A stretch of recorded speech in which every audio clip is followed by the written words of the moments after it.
بسم الله الرحمن الرحيم. الحمد لله رب العالمين، والصلاة والسلام على رسول الله صلى الله عليه وسلم وعلى آله وأصحابه وسلم تسليما كثيرا مزيدا. يا أيها الذين آمنوا اتقوا الله حق تقاته ولا تموتن إلا وأنتم مسلمون. يا أيها الذين آمنوا اتقوا الله وقولوا قولا سديدا يصلح لكم أعمالكم ويغفر لكم ذنوبكم، وما يطع الله ورسوله فقد فاز فوزا عظيما. يا أيها الناس اتقوا ربكم الذي خلقكم من نفس واحدة وخلق منها زوجها وبث منهما رجالا كثيرا ونساء، واتقوا الله الذي تساءلون به والأرحام إن الله كان عليكم رقيبا. إن أصدق الحديث كتاب الله، وخير الهدي هدي محمد صلى الله عليه وسلم، وشر الأمور محدثاتها، وكل محدثة بدعة، وكل بدعة ضلالة، وكل ضلالة في النار. abebitibwa baganda bange mwenna gye muli, assalamu alaikum warahmatullahi wabarakatuh. Owekitiibwa Allah jalla jalaaluhu tumwebaza, nannyini buyinza, nannyini matenda amalungi era amajjuvu. Oyo Allah subhanahu wa ta'ala atulekeddewo ekyengera kyaffe ekyobulamu kituyambye okubeera nti tukyasobola okuyimirizaawo ebyatulalikwako ebyetteeka gye tuli, era nga tukyasobola okuyita mu mbeera ey'obulamu okuleka ebyatuziizibwako nga kiragiro era tteeka gye tuli okuleka buli kyonna ekiba kituziiziddwako. Okuziiza nga kujja mu nsibuko ebbiri, nga kujja okuva mu nsibuko ebbiri, Qur'ani y'ekitiibwa ne sunna za Nabbi Muhammadin sallallahu alayhi wasallam. Bakadde bange b'ebitiibwa kye tulina okumanyira awamu nti ebiragiro ebyava ewa Allah tabaraka wa ta'ala nga biyita mu Qur'an n'ebyo byeyayisa ku lulimi lwa Nabbi Muhammadin sallallahu alayhi wasallam byawulwamu engeri bbiri. Waliwo ebiragiro ebyajja nga kutulagira nti mukole, teeka tulina okukola, n'ebiragiro ebyajja nga kutuziiza nti muleke, teeka tulina okuleka. Muntu yenna aleka ekyamulagirwa okukola Allah tabaraka wa ta'ala kyamulagira mu Qur'ani tikola, Allah tabaraka wa ta'ala kyamulagira ng'ayisa mu sunna za Nabbi Muhammadin tikola, n'agaana okukola ekiragiro ekyo ekimulagiddwa, aba ayawukanye ku muddu omusiraamu kyateekeddwa okubeerako. Era omuntu yenna ajja n'akola ekyo ekyajja mu Qur'ani nti tokola, era ekyajja mu sunna za Nabbi Muhammadin nti tokola, neyeewaggula n'afuuka kyewaggula mutamarridu, omuntu oyo abeera ayawukanye ku ekyo ekiteekeddwa okubeerwako omusiraamu. Omusiraamu atambulira wansi w'ensonga bbiri: ebiragiro ebyajja nga bimulagira okukola n'akola, n'ebiragiro ebyajja nga bimulagira okuleka n'aleka. Allah tabaraka wa ta'ala bw'akuyamba n'akuteeka mu kisiikirize ekyo bwe kityo, nga kyokka ekyajja nga kiragiro kola, ng'ekyo kyokola, nga kyonna ekyajja nga kiziizo ntireka, n'oleka, tewali kulonzalonza oba osiramuse era oba mukkiriza ddala. Tusaba Allah tabaraka wa ta'ala atuteeke mu abo. Nga tugenda mu maaso ne omusomo gwaffe gwe twassaako omutwe okugamba nti fadlul islami, mu risala ya Sheikh Muhammad ibn Abdul Wahhab alayhi rahmatullah. Mu risala eyo yateekamu omulyango gwe yateekako omutwe okugamba nti baabu dukhuli fil islami, baabu dukhuli fil islami, omulyango ogwogera ku kuyingira mu busiraamu, omulyango ogwogera ku kuyingira mu busiraamu. Kyali tekisoboka Sheikh waffe Muhammad ibn Abdul Wahhab kutunnyonnyola bulungi na bukulu bwa busiraamu okujjako nga kyali kimwetaagisa okutunnyonnyola ate obukulu bw'okuyingira obusiraamu. Tewali muntu yenna asobola kufuna bulungi buli, tugeze mu kizimbe waliwo omuzimbo guli awo naye gulimu buli kirungi kyonna, buli muntu ayingira mu kizimbe ekyo mu muzimbo ogwo tavaamu okujjako ng'asaasaaniddwa ku birungi ebiri mu muzimbo ogwo. Oyo yenna abatayingidde mu muzimbo ogwo kikafuwe tasobola kufuna ku birungi biri mu muzimbo ogwo. Ne kibeera nga Sheikh yali ateekeddwa okutunnyonnyola obukulu n'obulungi bw'okuyingira mu Busiraamu. Amakulu nti buli muntu yenna yeetaaga okufuna obulungi obuli mu Busiraamu ateekwa kubeera munda wa Busiraamu. Tewali muntu yenna asobola kufuna bulungi bwa Busiraamu okujjako ng'ali munda mu Busiraamu. Obulungi obwa engeri ebbiri, obulungi obufuna omuntu mu Busiraamu ng'ali wano ku nsi, n'obulungi obugenda okufuna omuntu mu Busiraamu ng'amaze okuva mu nsi. Ebyo byonna eby'emirundi ebiri bifuna omuntu ng'amaze kuba Musiraamu. Kati Sheikh kyava agamba nti baabu dukhuli fil islaami, omulyango ogwogera ku bukulu bw'okuyingira Obusiraamu. Ekyo Sheikh kyategeeza. Sheikh yagamba alayhi rahmatullah, qala Allahu ta'ala, yagamba Allah subhanahu wa ta'ala, waman yabtaghi ghayra al-islami diina falan yuqbala minhu wa huwa fil akhirati min al-khasirin. Suratu Al-Imran aya 85. Nagamba nti Allah yagamba mu Qur'an ekitiibwa nti inna ad-diina 'inda Allahi al-islam. Suratu Al-Imran aya 19. Baganda bange bebitiibwa, aya ezo n'endala nnyingi zongera okutulaga obukulu bw'Obusiraamu era nga zogera okutulaga obukulu bw'okuyingira Obusiraamu. Allah yagamba tabaraka wa ta'ala, waman yabtaghi ghayra al-islami diina, oyo yenna asalawo okutwala enkola nga si Busiraamu n'awulira nga ye enkola gy'asiimye nti gyateekeddwa okubeera nga si Busiraamu, n'awulira nga ye ddiini gy'awulira nti gyateekeddwa okusoma nga si Busiraamu, falan yuqbala minhu, ekintu kyonna kyalikolera mu nzikiriza eyo etali Busiraamu, ibaada yonna gyalikolera mu nzikiriza eyo nga si Busiraamu, falan yuqbala minhu, tegenda kukkirizibwa. Tewali kyagenda kukolera mu nzikiriza etali Busiraamu kigenda kukkirizibwa. N'agamba Allah tabaraka wa ta'ala ti wa huwa fil akhirati min al-khasirina, tagenda kukoma kubutakkirizibwa ekyo kyali bakoledde mu nzikiriza yeeyo, ate ne ku nkomerero agenda kubeera mu bantu abafaafaaganiddwa. Ne kibeera abooluganda nga aya eyo etulaga nti ddala omuntu yenna yeetaaga okufuna obulungi ku birungi ebiri mu Busiraamu ateekwa kuyingira Busiraamu. Era omuntu yenna ayagala okuwona obubi obwo bugenda okutuuka ku bataali Basiraamu ayina kuyingira Busiraamu.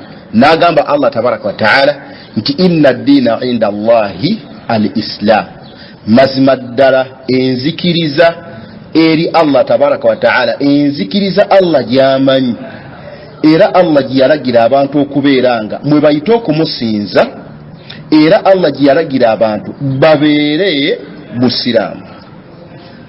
Busiraamu. Tewali muntu yenna, Allah agamba nti wala yarda li ibadihi al-kufru, tasiimiranga baddu be kubeera mu nsi nga bawakanyi.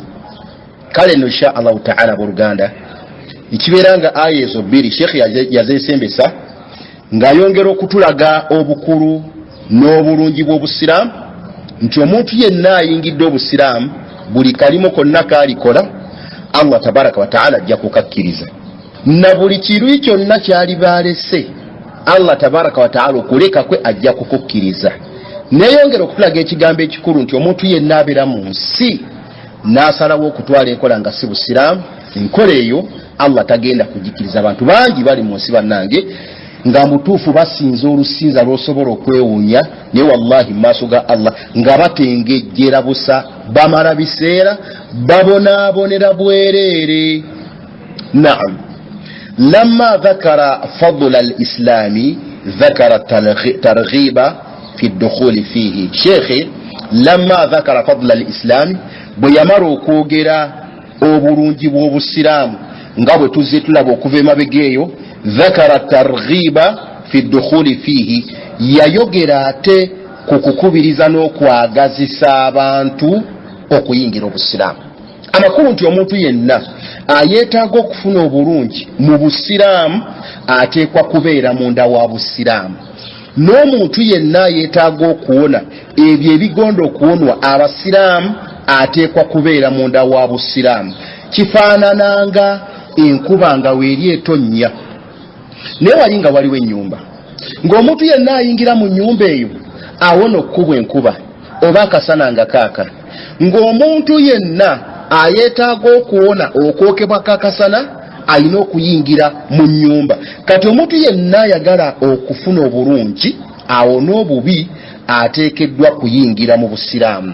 Falislaamu alladhi hadhihi mazaayahu wa hadhihi fadailuhu la yaliqu biaqilin an yarfudahu wa alla yadkhula fihi illa idha kana yuridu najata linafsihi. Baganda bange, falislaamu alladhi hadhihi mazaayahu, n'obusiraamu okuberanga bwe butyo bandoozi zaabo bwe zityo bwe ziri, ensalosalo zaabo ziri bwe zityo. Wa hadhihi fadailuhu, n'obulungi bwabo n'enkizo yaabwo. La yaliqu biaqilin, tekisaana ku muntu yenna alina amagezi an yarufudahu, okubeera nga agaana okuyingira okubeera nga agaana obusiraamu ng'abuwakanya. Wa alla yadkhula fiihi, era okubeera nga agaana okuyingira mu busiraamu idha kana yuridu najata linafsihi, ebbanga lyamalanga yeetaaga okuwonya omwoyo gwe. Falislaamu alladhi hadhihi mazaayahu wa hadhihi fadailuhu la yaliqu biaqilin, tekisaana ku muntu yenna alina amagezi mu mutwe, alina amagezi agategeera an yarufudahu, okuwakanya obusiraamu. Wa alla yadkhula fiihi, era n'agaana okuyingira obusiraamu idha kana yuridu najata, ebbanga lyamalanga yeetaaga okuwona linafsihi, amakulu okuwonya omwoyo gwe, Allah okubanga tagwokya muliro. Omuntu yenna buli lwategeera bandoozi z'obusiraamu n'ategeera nti obusiraamu ensalosalo zaabo ze zino, na amakulu nti omuntu yenna kye bayita okuyingira obusiraamu omuntu abuyingira bw'ati, n'ategeera fadailuhu, n'ategeera obulungi bwabo. La yaliku biaqilin, tekisaana tekisoboka ku muntu alina amagezi atudde n'alowooza ku busiraamu n'abutegeera bulungi an yarufudahu, okubeera nga obusiraamu obwo ate abuwakanya. Wa alla yadkhula fiihi, n'okubanga tabuyingira. Amakulu omuntu yenna alina amagezi agategeera bw'atuula obusiraamu n'abufumiitirizaako n'abulowoozaako, mu buli ngeri yonna ateekwa kuyingira busiraamu. Kyova olaba ng'ennaku zino abantu basiramuka nnyo mbulaayo eyo, musajja akwata bukwasi kitabo n'asoma ku bulungi bw'obusiraamu, ku bukulu bwabwo, ogenda okulya nti yasiramuse. Idha kana yuridu najata linafsihi, ebbanga lyamalanga yeetaaga okuwonya omwoyo gwe. Waman yabtaghi ghayra alislaami diina fala yuqbala minhu, oyo yenna atwala ekola nga si busiraamu abooluganda, Allah tagenda kugikkiriza. Allah talina kintu kyonna kyagenda kukkiriza kuva mu ye. Lwaki? Kubanga inna diina inda Allahi al-islaam. Falladhina yaquluun, n'abo abagamba nti innahum ala diini, nti bo bali ku ddiini, wa annahum ya'rifuuna Allaha, nti mazima bo bategeera Allah tabaraka wa ta'ala, wa ya'buduuna Allaha, era nga bagamba nti Allah bamusinza, min alyahudi wannaswara, mu bayudaaya n'abanaswara, bayabawuna dukhula fil islaami, ne babeera nga ate bagaana okuyingira mu busiraamu. Laysu ala diinin, abo babeera tebali ku ddiini. Liannahum, olw'ensonga nti bo ala diinin mansukhin, babeera bali ku ddiini yasiimuulwawo, intaha al-amalu bihi, ng'okugikolerako kwaggwa kwakoma. Baganda bange, falladhina yaquluuna, n'abo abagamba nti annahum ala diini, nti bo bali ku ddiini, wa annahum ya'rifuuna Allaha, nti era bo bategeera Allah tabaraka wa ta'ala, wa ya'buduuna Allaha, nti era Allah bamusinza, min alyahudi wannaswara, nga balimba Yudaaya n'Abaswara, wa ya'bawuna ad-dukhula fil islaami, ate bwe bamala ne bagaana okuyingira mu busiraamu. Laysu ala diinin, ekyo kye baliko ddiini. Liannahum ala diinin mansukhin intaha al-amalu bihi, kubanga bo bali ku ddiini eyasangulwawo ng'okugikolerako kwaggwa. Bannange, ekyokulabirako ekyokumpi, gavumenti bwe zikyuka ezaffe ez'omu Afirika, buli gavumenti ejja ne ssente zaayo, ejja ne ssente zaayo. Abasajja abakulu abamanyi ebya Uganda mukimanyi bulungi nnyo nti Obote alina ssente ze yalekawo. Eno gavumenti eriko bwe yajja nejjawo ssente z'Obote n'eteekawo ezaayo. kati sente z'obooti nezibeera nga manusukhu nga zisiimuddwawo. Kati omuntu yenna bw'akwata essente ezaali ku mulembe gw'obooti ak'emitwalo oba emeka akaaliwo ebiseera ebyo n'akatwala ku dduuka mbu agule ekintu, tewali asobola kumwaniriza. Lwaki? Olw'ensonga nti essente z'obooti zaakoma okukolerwako, zaakoma tezikyagula kintu kyonna. Kati omuntu yenna agamba nti mulokole, agamba nti mukatuliki, agamba nti mukristaayo, asome eddiini yonna nga si busiraamu, annahum ala diinin mansukhin, alwabeera bali ku ddiini nga yasangulwawo, intaha al amalu bihi, ogikolerako kwaggwadda, fala yufiduhum shay'an, era tebalina kye bagasibwa mu kubeera mu ddiini eyo, la yufiduhum illa dukhulu fil islaami, nga tewali kiina kubagasa okujjako okuyingira mu buisiraamu. Faqad qala an-nabiyyu sallallahu alayhi wasallam, nabbi yagamba alayhi salatu wassalam nti walladhi nafsu muhammadin biyadihi,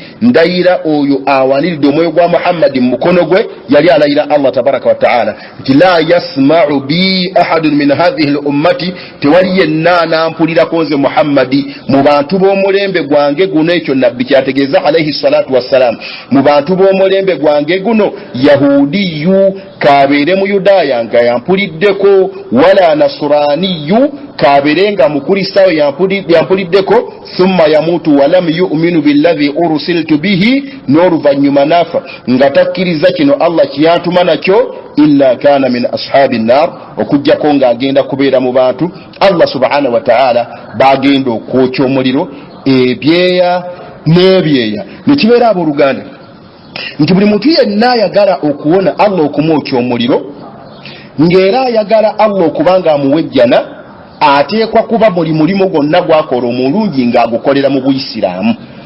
Omuntu yenna akolera omulimu ebweru w'obusiraamu, akolera omulimu ebweru w'obusiraamu, ne bw'abeera ng'agutaddeko obudde buwanvu, ne bw'abeera ng'agumaliddeko ebiseera bingi, ne bw'abeera ng'agukooyeddeko nnyo, Allah agambye nti fala yuqbala minhu, Allah tagenda kugukkiriza. Nabbi n'agamba sallallahu alaihi wasallam tewali yenna anaamuwulirako mu bantu b'omulembe gwe guno kabeerenga mu Yudaaya abaatumwamu nabbi Musa alayhi salatu wassalam, wadde nga mukristaayo abaatumwamu nabbi Isa alayhi salatu wassalam, n'awulira ku nabbi Muhammad, thumma yamutu walam yu'minu billadhi ursiltu bihi illa kana min ashabi nnar, okujjako ng'agenda kubeera bantu abagenda okwokyebwa omuliro. N'olwekyo abooluganda insha Allahu ta'ala ne tubeera nga tubakubiriza bulijjo okukitegeera nti okubeera mu busiraamu kyekyokka ekigenda okuwonya omuntu omuliro, era okubeera mu busiraamu kyekigenda okuweesa omuntu ejjana.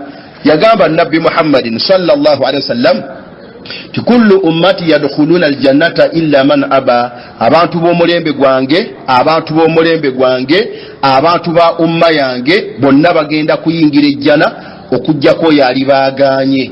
Qaalu, ne bamugamba abasahaba radiyallahu anhum, waman ya'ba ya rasulallah, ani asobola okugaana okuyingira ejjana? Nabbi n'agamba sallallahu alaihi wasallam ti man ata'ani, oyo yenna anaasitukiramu naŋŋondera ne mulagira n'akola ne muziiza n'aleka, dakhala aljannata, ajja kuyingira ejjana. Waman asaani, na yenna ananjeemera, faqad aba, ajja kuba aganye yekka okuyingira ejjana.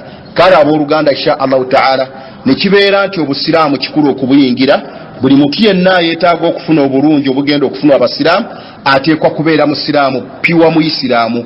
Waqala ta'ala inna ad-diina 'inda Allahi al-Islam, Allah yagamba tabaraka wa ta'ala nti mazima ddala enzikiriza Allah gye yeetaaga abantu babeereko busiraamu. Amma khairuhu falaysa diinan 'inda Allahi, wabula enzikiriza endala esigaddewo, sibanyi buno bukatoliki, buno bulokole, bukristaayo, buprotestante, n'oyo kafankuna yenna diridde, falaysa diinan, ezo si ddiini 'inda Allahi, li'annahu ba'da maji'i al-islaami, olw'ensonga nti oluvannyuma lw'okujja kw'obuyisiraamu, lam yabqa diinun yaqbaluhu Allahu ta'ala min ibadihi, tewasigalawo ddiini yonna Allah jakkiriza muddu senga abeera gy'asomye. Oluvannyuma liannahu ba'da maji'i al-islam oluvanyuma lw'okujja kw'obuisiramu lam yabqa diinun yaqbaluhu Allahu ta'ala tewasigalawo ddiini Allah jakkiriza min ibadihi mu baddu be amakulu Allah gyalagira abantu basome olw'ensonga nti obusiraamu Allah alangiridde nti inna ddiina inda Allahi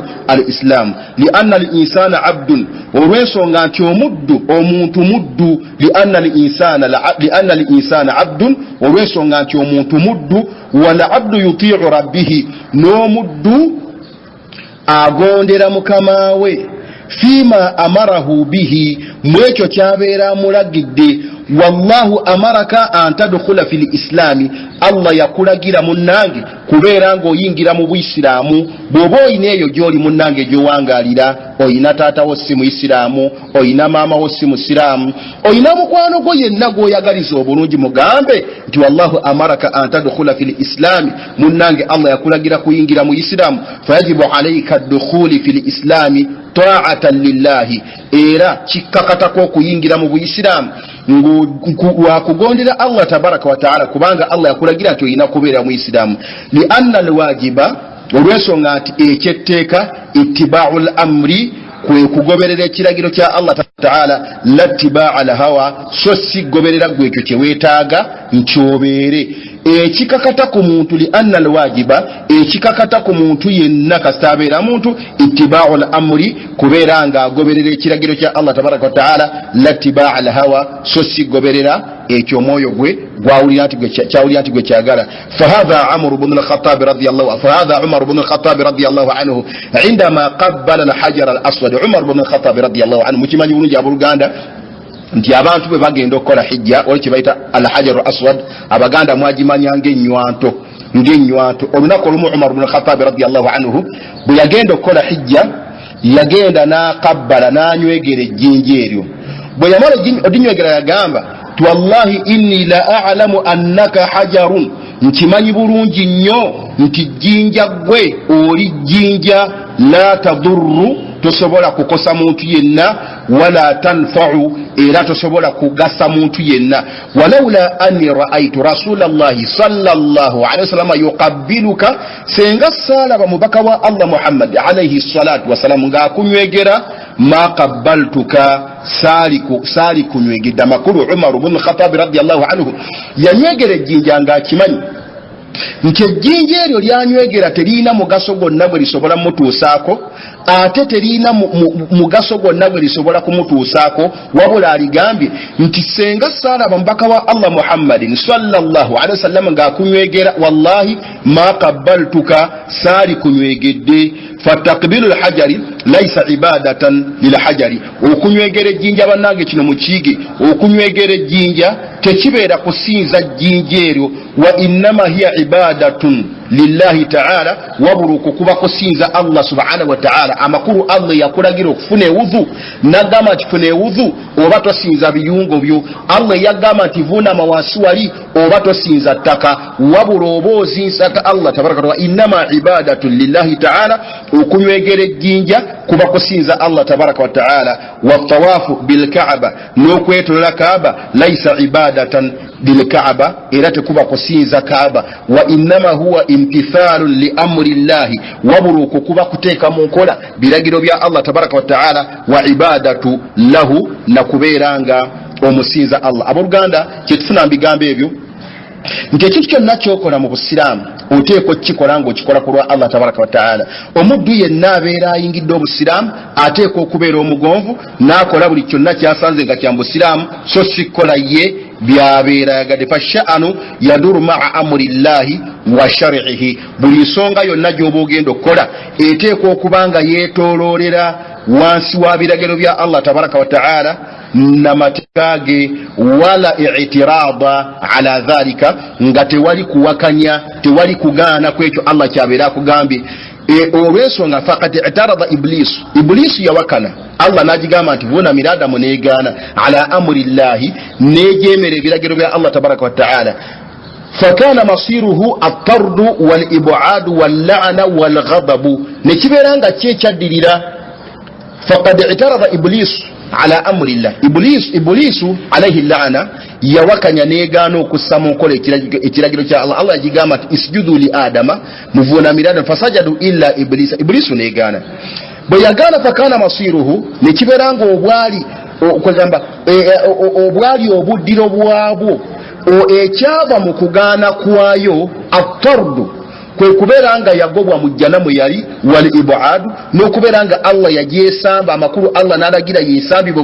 Allah yagamba mu Qur'an ekitiibwa nti inna shaytana lakum aduwwun fatakhidhuhu aduwwa, nti shaytani mulabe wammwe namwe mufuule omulabe. Walla'anatu era Allah n'agikolimira, wal ghadabu bw'atyo Allah n'abeera nga yaginyiigira. Kati omuntu yenna abooluganda abeera mu nsi n'asalawo okutwala enkola nga si busiraamu, n'asalawo okugenda n'enkola nga si busiraamu, enkola eyo gy'abeera agenze nayo abeera wakanyizza ekiragiro kya Allah tabaraka wa taala. Fasha'anu yaduru ma'a amri llahi wa shar'ihi. Buli nsonga yonna eri mu nsi muno omuntu gy'oba eteekeddwa okukola erina okubeera nga yaduru nga yeetooloola ma'a amri llahi na kiragiro kya Allah, makuru nga etambulira ku biragiro bya Allah tabaraka wa taala wa shar'ihi na mateeka ge, wala i'tirada ala dhalika, nga tewali kuwakanya tewali kugaana. Faqad i'tarada iblisu yagaana Allah yagiragira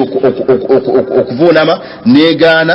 Fakana masiruhu at-tardu wal ibadu wal la'natu wal ghadab. Kiyafuna ki at-tardu Allah kujigoba, wal ibadu na kujesamba, wal la'na na kujikolimira, wal ghadab Allah na kujisaako busungu. Kati omuntu yenna agaana obusiraamu, omuntu yenna agaana obuyisiraamu munnangire ekkubo lyabeera akutte. Kati insha Allah buluganda amakubiriza mwongere nnyo okukuuma obusiraamu bwammwe, mwongere nnyo okunyweza obusiraamu bwammwe, mwongere nnyo okwagala obusiraamu bwammwe. Kkiriza ebintu byonna bikuggweko osigale nga toyina, wallahi ng'osigazza obusiraamu. Omuntu yenna ayina obusiraamu, tewaba muntu abeera musinga kubeera na kintu kirungi. Omuntu yenna Allah gwawadde obusiraamu obutuufu obuli ku Qur'an ekitiibwa, obuli ku tawhiidu, obuli ku sunna za Nabbi Muhammad sallallahu alaihi wasallam, butali mu bid'aati, n'abubeerako mbutuufu bwabo. Ne bwabeera nga talina kintu kyonna bintu ebibeerwa mu nsi, tewaba abeera musinga kubeera na bulungi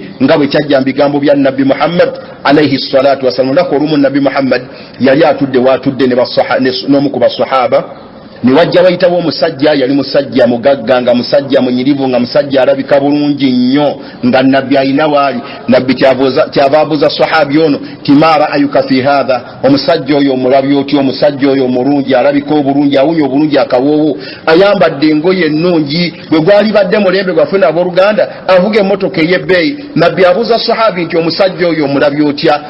Sahabi n'agamba nabbi hadha jaliyu, musajja wa waggulu nnyo, rajulu min ashrafi nnas, y'omu ku basajja abasibwamu ekitiibwa mu bantu. Sahabi n'awaana omusajja oyo omugagga alabika obulungi n'ebintu bingi nnyo. Babeera bali awo nga wazza omusajja, yali musajja munaku nga yenna ayambadde biziina, talina kyayina. Nabbi n'amugamba nti ma ra'ayuka fi hadha, omusajja oyo omulabi otya? Sahabi n'amugamba nti rajulun min fuqara'i almuslimin, y'omu ku basajja abaavu be tulina mbusiraamu, musajja mwavu nnyo talina kaayina.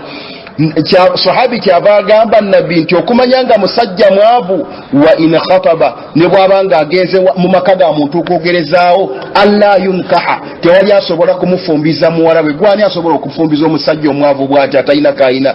Wa in qaala, ne bw'abeera nga alina kyagambye, alla yusma'a liqawlihi, tewali ayinza kuwulira kigambo kye. Nabbi Muhammad nasirika alayhi salatu wassalam. Omusajja ono sahabi bw'amala okuwaana omusajja oli omugagga yagenze dda n'alaganga bw'ali omusajja ow'ekitiibwa mbantu.